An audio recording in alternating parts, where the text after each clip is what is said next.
Hello मित्रांनो, चला तर आज आपण बनवूया टेस्टी असा बर्गर। त्याच्यासाठी एक पॅन घेऊ।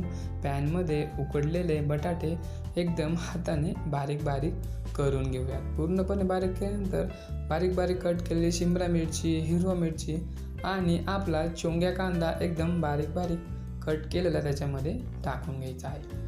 1 चमचा लाल तिखट, 1 चमचा मीठ आणि 1 चमचा ब्लॅक पेपर पावडर आणि 2 चमचा कॉर्नफ्लॉवर पीठ घ्यायचं आहे। तसंच बारीक केलेले टोमॅटो टाकून त्याला पूर्णपणे एकमेकांमध्ये मिक्स करून घ्यायचं आहे। तसंच 1 ते 2 चमच्याच्या अंदाजाने गव्हाचं पीठ मस्त चाळून घ्यायचं आहे। त्याच्यामध्ये पूर्णपणे बटाट्याचं आपल्याला मिक्स करून घ्यायचं आहे। त्याच्यानंतरून त्याच्यामध्ये आपण थोडीशी कोथिंबीर ॲड करून त्यांना सुद्धा पूर्णपणे एकमेकांमध्ये मिक्स करून घेऊ। बघू शकता असं तयार झालं आहे। तर त्याला मस्त असं आपण टिक्कीसारखा आकार देऊया।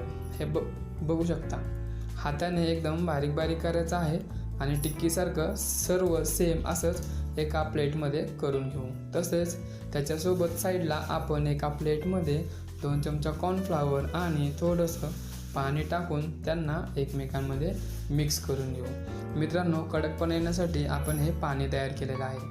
बघू शकता मस्त असा पाणी झालेला आहे। तर त्याच्या साईडला पॅन घेऊ। पॅनवरती आपण थोडंसं बटर लावू आणि आपला बर्गरचा पावमधून कट करून त्याच्यावरती बटर लावून त्याला मस्त असं आपण भाजून घेऊ। बघू शकता मस्त असं कट झालेलं आहे। तर त्याच पॅनमध्ये आपण थोडंसं तेल घेऊ आणि जे आपण टिक्की बनवलेली होती ते टिक्की कॉर्नफ्लॉवरच्या पाण्यामध्ये ॲड करून त्याला शेवमध्ये डीप करूयात आणि त्याला मस्त असं पॅनवरती भाजून घेऊयात। बघू शकता मित्रांनो, अशा पद्धतीने एक एक करून सर्व भाजून घ्यायचे आहे। ते गरम गरम एका प्लेटमध्ये काढून घ्यायचं आहे। त्याच्यासोबतच जो आपला पावचा बेस होता त्या पावच्या बेसला मेयोनीज लावून त्याला चमच्याच्या साहाय्याने पूर्णपणे लावून घेऊयात। बघू शकता तसेच त्याच्यासोबत आपण टोमॅटो आणि आपला चोंग्या कांदा एक एक करून लावलेला आहे। तसंच त्याच्यासोबत आपण आपले व्हेजिटेबल्स लावून घेऊ।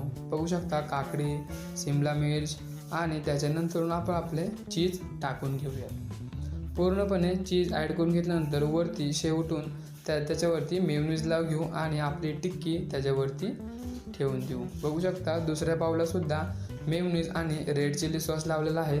तर आपला बर्गर रेडी झालेला आहे। मित्रांनो, आपला बर्गर आवडल्यास आपल्या चॅनलला सबस्क्राईब आणि लाईक नक्की करा। चला तर बाल्कनीमध्ये बसून बर्गरचा आनंद घेऊयात।